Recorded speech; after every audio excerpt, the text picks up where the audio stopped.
तो सत्तारूढ़ party BJP थी, तो 1300 करोड़ रुपए मात्र 2022-23 में बीजेपी को चंदा मिला, नंबर एक से मिला। नंबर एक से मिला मतलब एसबीआई को सब पता है किसने दिया है, और एसबीआई को यह भी पता है कि किस पार्टी को दिया गया, यानी किसने पहले इलेक्टोरल बॉन्ड खरीदा और किसको दिया, एसबीआई सब जानता है। अगर किसी राज्य में राज्य सरकारें कांग्रेस की हैं तो भाई उसके लिए भी पॉलिटिकल चंदा संभवतः गया होगा, तभी तो यहां पर टीडीपी के पास भी चंदा पहुंचा है, तृणमूल कांग्रेस के पास भी चंदा पहुंचा है। तो यानी कि राजनीतिक दलों को अलग अलग लेवल पर चंदे पहुंचते रहे हैं। अब ये चंदा होता क्या है इसके बारे में समझ लीजिए। तो थोड़ा सा इधर देखिए, देश के अंदर जितनी राजनीतिक पार्टी हैं उन राजनीतिक पार्टियों के पास यदि 1% वोट शेयर भी है तो राजनीतिक चंदा लेने की स्थिति में है। तो ऐसी स्थिति में उन्हें जो चंदा मिला उसमें सबसे ज्यादा चंदा केंद्र सरकार में बैठी बीजेपी को मिला 6,566 करोड़ रुपए। नंबर 2 पर चंदा मिला कांग्रेस को 1,123 करोड़ रुपए, और नंबर 3 पर मिला तृणमूल कांग्रेस को 1,092 करोड़ रुपए। यानी कहने का मतलब यह हुआ कि कुल 8,970 करोड़ रुपए के चंदे में से लगभग 60% चंदा केवल और केवल बीजेपी लेकर चली गई, और भी ज्यादा हो गया, 64 80% के आसपास चंदा जो है ना वो बीजेपी लेकर अपने साथ चली गई। और यह संभवतया यही वो वाकया है जिसके चलते अपोजिशन इस चंदे में हुई इस प्रकार की इंपार्शियलिटी से सरकार को रिलेट करना शुरू कर दी कि यार सरकार जिसकी है उसी को चंदा मिल रहा है। इसका मतलब तो यह हुआ कि जिनके सरकार के प्रति अपने हित छुपे होंगे, जिन्हें सरकार से अपना कोई टेंडर पास करवाना होगा, जिनको सरकार से अपने लिए कोई पॉलिसी बनवानी होगी, जिन्हें सरकार से अपने लिए कोई फायदा लेना होगा, वो सरकार को जाके चंदा देता होगा। और चंदे की जानकारी तो सामने है, दुनिया के सामने किसको कितना चंदा मिला है। तो बोले ऐसी स्थिति में यह भी बताया जाए चंदा देने वाला था कौन। अब यह चंदा आता कैसे था, थोड़ा सा टेक्निकल होकर समझते हैं। देखिए क्या था, देश में आजादी के अब 75 साल से ऊपर हो चुके हैं। ऐसी स्थिति में देश में राजनीतिक पार्टियां चुनाव में उतरने से पूर्व बड़ी संख्या में खर्चे करती हैं। जैसे अभी 2 दिन के अंदर आचार संहिता लग जाएगी और उसके बाद में बड़ी संख्या में राजनेता इधर से उधर हवाई जहाज में बैठकर घूमेंगे, बड़े बड़े मीटिंग्स करेंगे, बड़ी बड़ी आयोजन होंगी, बड़ी बड़ी पदयात्राएं निकलेंगी, होर्डिंग्स लगेंगे, विज्ञापन आएंगे, अखबारों में चलेंगे, सब होगा।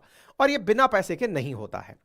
चुनाव में यह माना जाता था कि ये जो फंड है, राजनीतिक पार्टियां तो पैसा कमाती नहीं है, राजनीतिक पार्टी चंदे से ही चलती हैं। और जब चुनाव की पार्टी चंदे से चलती है तो चंदे में पैसा कोई किस तरह से दे रहा है, यह बड़ी समस्या थी। मतलब एक तरह से यह था कि किसी को अगर चंदा मिल रहा है तो वो चंदा नंबर 1 से, यानी कि बता करके कि इनकम टैक्स के अंदर सर देखो मैं आपको इतना पैसा दे रहा हूं, या फिर गुप्त दान महाकल्याण करके कि साहब ये पकड़िए ग्राउंड अंडर द टेबल, बस आप इस पैसे को पॉलिटिकल पार्टी में यूज कर लीजिएगा। ठीक है, चंदे से ही पार्टियां चल रही थी, आज तक जो भी पार्टी चली है इस प्रकार से ही चली है। कोई भी पार्टी अपने घर से पैसा खर्च नहीं कर रही थी। हालांकि यह माना जाता है कि राजनेता जब चुनाव लड़ने जाता है तो राजनेता अपने घर से इतना पैसा खर्च करता है अकॉर्डिंग टू इलेक्शन कमीशन, लेकिन हमारे जब चुनाव होते हैं तो आंकड़े बड़े खुलकर आते हैं कि लिखा 5 लाख था, 5 करोड़ खर्च कर दिए। खैर आइए आगे बढ़ते हैं।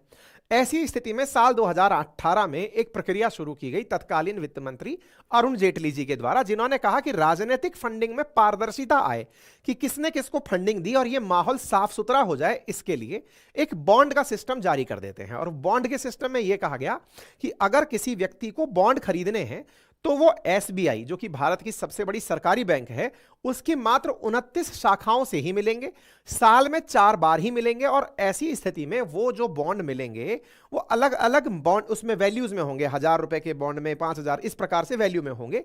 कोई भी व्यक्ति जाए इलेक्टोरल बॉन्ड एसबीआई से परचेज करे, मान लीजिए कि मैं गया और मैं जाके एसबीआई की इन 29 शाखाओं में से किसी एक शाखा पर पहुंचकर 10 लाख रुपए के बॉन्ड परचेज कर लिया।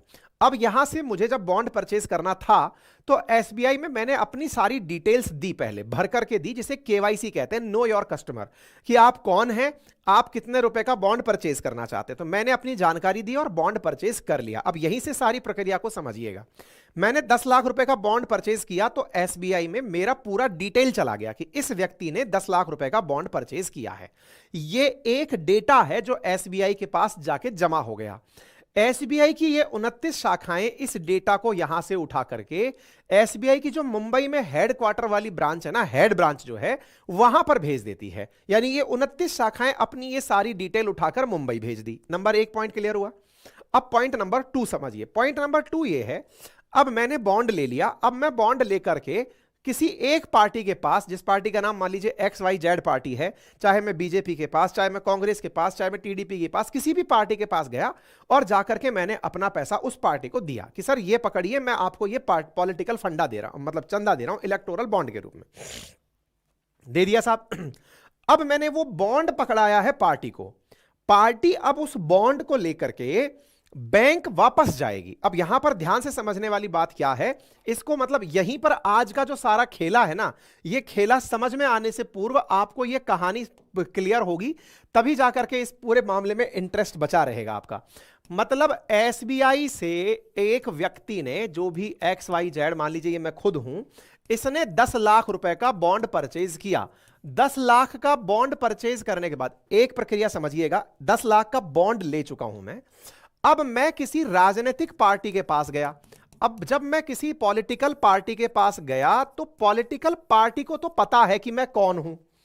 पॉलिटिकल पार्टी इस बॉन्ड को, मान लीजिए ये बॉन्ड है, ये बॉन्ड है, इस बॉन्ड को मुझसे लेती है और इस बॉन्ड को ले जाकर वापस से एसबीआई में जमा कराती है। ध्यान से सुनिएगा, एसबीआई के पास क्या है वर्तमान में? 10 लाख रुपए हैं।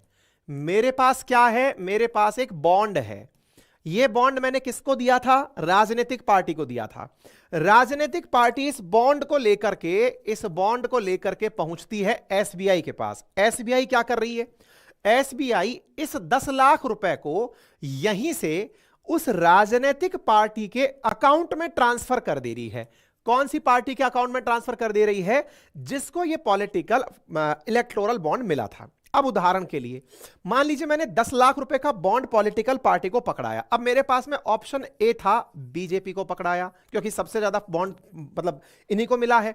फिर दूसरा ऑप्शन था, कांग्रेस को पकड़ाया। तीसरा पकड़ाया मैंने जैसे कि ममता दीदी को पकड़ा दिया, मान लीजिए, ठीक है।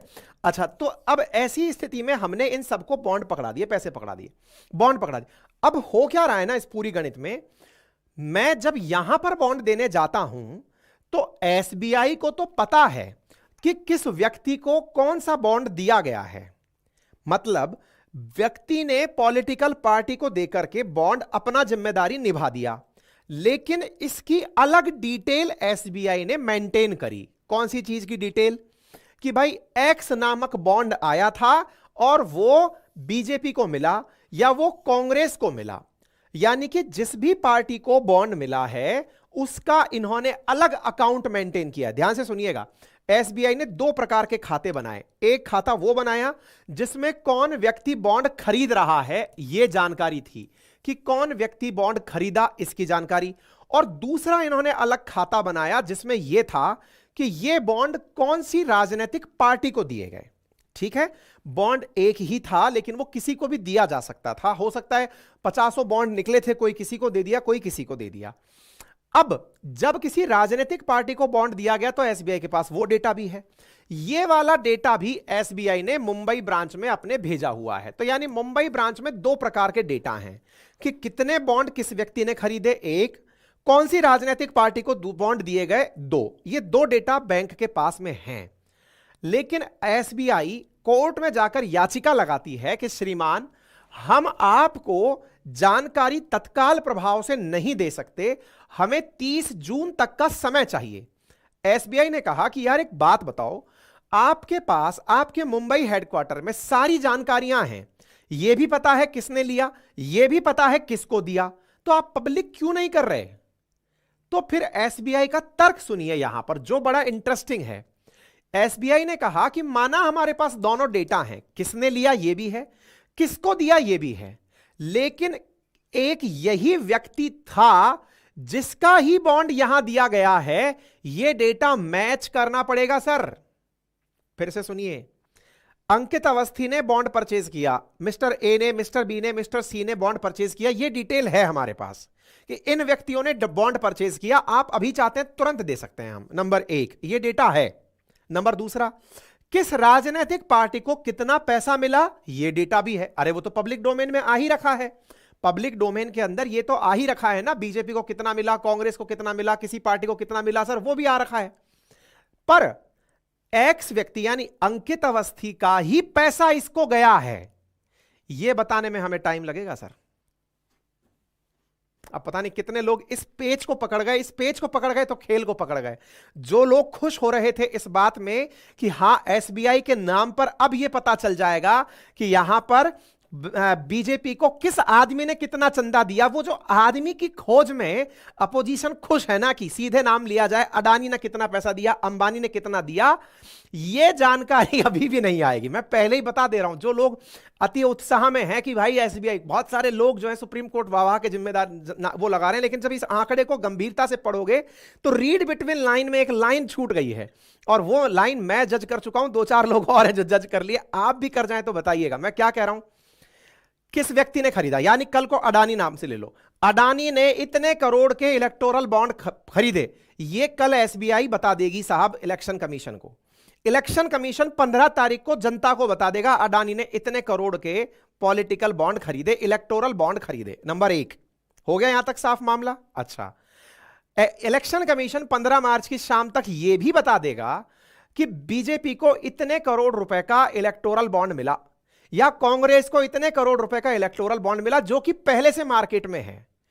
तो कहां लूप रह गया, लूप यह रह गया कि यह नहीं पता चलेगा परसों भी, यानी 15 तारीख को भी यह नहीं पता चलेगा कि बीजेपी को अडानी ने कितना दिया, अंबानी ने कितना दिया, XYZ ने कितना दिया, यह अभी भी नहीं पता चलेगा। एसबीआई ने यही लाइन तो बोली थी कि सर मेरे पास दोनों डेटा हैं, किस पार्टी को कितना दिया पता है, किस व्यक्ति ने खरीदा पता है, लेकिन इस व्यक्ति का यही वाला बॉन्ड इस पार्टी को गया, यह मैच करने के लिए मुझे समय चाहिए, क्योंकि ये दोनों डेटा हम गोपनीयता बरकरार रखने के लिए, क्योंकि जब इलेक्टोरल बॉन्ड आया था तब हमसे यह कहा गया था कि यह गुप्त रहने वाली जानकारी है, तो हमने इसमें गुप्त चीजें बरकरार रखने के लिए उस डेटा को किसी अन्य भाषा में डिकोडिंग करके, या फिर समझिए कि अपनी खुफिया भाषा के अंदर उन्होंने गुप्त तरीके से सेव करके अलग साइलोज में रख दिया, अलग तरीके के अकाउंट में डाल दिया कि अब ये डिकोड नहीं हो पाएंगे। हमने जानकारी लोड करके डाल दी थी हमारे पास केवाईसी, पर हमने सुरक्षित डाल दी।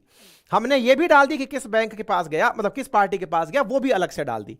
लेकिन अब आप कहते हो कि ए वाले अकाउंट को बी वाले अकाउंट से क्रॉस चेक करके मिलाओ, तो सर 33,000 प्लस 25,000 22,000, कम से कम 50-60 हजार ऐसे बॉन्ड हैं जिनके बारे में अगर डिटेल हमें आपको देनी है और देते देते जल्दबाजी हो गई और गलती हो गई, तो फिर एसबीआई बदनाम हो जाएगी कि ये लोग काम में इतनी गलतियां करते हैं। सुप्रीम कोर्ट ने कहा आप तो केवल डेटा आउट करो, किसने कितना बॉन्ड खरीदा यह बताओ, सीधी सी बात, और किस पार्टी को दिया इतना बताओ, मिलाने के लिए आपसे कब कहा, यह सारी की सारी कहानी का सार है। अब विस्तार से इस कहानी को समझते हुए चल रहे हैं, ठीक है। इलेक्टोरल बॉन्ड क्या था समझ में आया, 2 जनवरी 2018 को पहली बार निकलकर आया था। इलेक्टोरल बॉन्ड क्यों आया था, कहानी मैंने बताई। अरुण जेटली जी ने कहा कि जो लोग गलत तरीके से काले धन को चुनाव में लेके आते हैं, नंबर 1 से, यानी कि सब बैंक को पता हो। आज सोचिए अगर यह इलेक्टोरल बॉन्ड वाकई में अरुण जेटली जी के विचार के अनुसार नहीं आया होता, तो संभवतः सुप्रीम कोर्ट भी आज यह ना पता कर पा रही होती किस राजनीतिक दल को कितना चंदा मिला है। और यह चंदा जब भी मिला है तो ऐसी स्थिति में राजनीतिक पार्टियों के सामने पारदर्शिता इलेक्टोरल बॉन्ड लाने का प्रयास किया था, यह अरुण जेटली जी का पक्ष था। लेकिन सुप्रीम कोर्ट ने इसे अनकॉन्स्टिट्यूशनल करार देते हुए यह कहा कि भाई आप अगर इस चीज को गोपनीय रूप से रख रहे हैं तो भी तो यह पारदर्शिता का उल्लंघन है। अगर आप यह नहीं बता पा रहे हैं कि कौन व्यक्ति दे रहा है तो उसका गलत उपयोग भी तो किया जा सकता है। पब्लिक करिए इस चीज को। अब चूंकि ये इलेक्टोरल बॉन्ड गोपनीयता का वो कर रहा है, फ्रीडम ऑफ एक्सप्रेशन को छुपा रहा है, ऐसी स्थिति में आपको इस बात को जगजाहिर करना होगा और इलेक्टोरल बॉन्ड को बंद करना होगा। तो 2017 में अधिसूचित हुआ, 18 में जारी हुआ इलेक्टोरल बॉन्ड फाइनली बंद कर दिया गया सुप्रीम कोर्ट के द्वारा, यह कहते हुए कि यह अनकॉन्स्टिट्यूशनल है। और अनकॉन्स्टिट्यूशनल होने की जो खबर है वो राजनीति के अंदर बहुत जबरदस्त तरीके से चल करके सामने निकल कर आई थी, ठीक है साहब। तो अब एसबीआई ने अपने द्वारा क्या कहा तो मैं आपको फिर से बताता चलूं। 15 मार्च के दिन खबर निकल कर आती है, 15 फरवरी के दिन खबर निकल कर आती है कि सुप्रीम कोर्ट ने इलेक्टोरल बॉन्ड को अनकॉन्स्टिट्यूशनल करार दिया। अनकॉन्स्टिट्यूशनल का मतलब हुआ कि साहब संविधान सम्मत नहीं है, लोगों के द्वारा अपने जो राइट टू नो है, लोगों का जो जानने का अधिकार है, उसके खिलाफ है।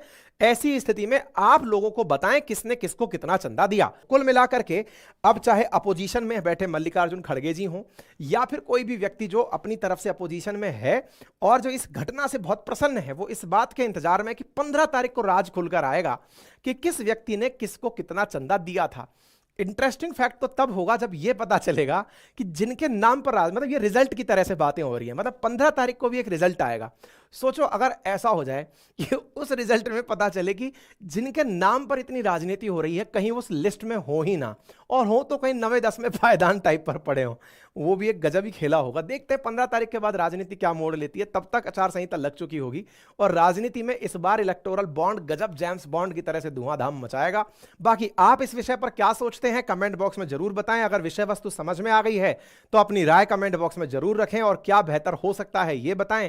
क्या वाकई में एसबीआई को टाइम मिलना चाहिए या आप भी एसबीआई से प्रताड़ित हैं जो चाहते हैं कि एसबीआई जो सालों से काम नहीं करी वो 24 घंटे में करके दुनिया के सामने बता दे कि हां वो इंडिया की नंबर 1 बैंक है। आप में से भी बहुत सारे लोग हमें मैसेज करके भेजते हैं, बहुत सारे लोग, स्पेशली कई बुजुर्ग ऐसे लोग हैं जो एसबीआई की तरफ से ये मैसेज करके भेजते हैं, सर ये एसबीआई वालों पर एक सेशन जरूर करना। ये लोगों को बिल्कुल भाव नहीं देते हैं सर, काम के बाद आना ये फीलिंग लाकर देते हैं। ऐसा नहीं है, आज अगर वो देश की नंबर 1 बैंक बनी है तो काम करके ही बनी है।